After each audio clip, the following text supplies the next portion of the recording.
రుణమాఫీపై MLA సామేల్ను నిలదీసిన మహిళలు. ఎన్నికల సమయంలో రుణమాఫీ చేస్తామని ఎందుకు మాటిచ్చారని నిలదీసిన నూతన్కల్ మండలం వెంకేపల్లి గ్రామ మహిళలు.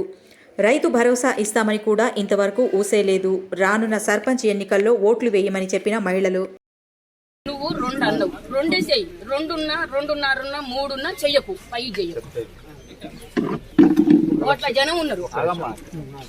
ఒక్కొక్కరు చెప్పు 1,00,000 2 లక్షల వరకు ఏదో టెక్నికల్ ప్రాబ్లమా ఏదో ఉంటే దాన్ని కూడా సరి చేసి మొన్న 2,778 కోట్లు ఆ పైసలను జమ కాగానే మీ అకౌంట్లో అందరికీ ఇవ్వాలని గవర్నమెంట్ డిసైడ్ అయింది.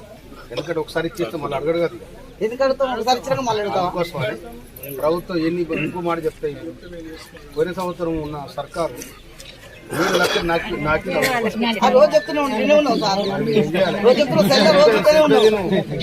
అమ్మా.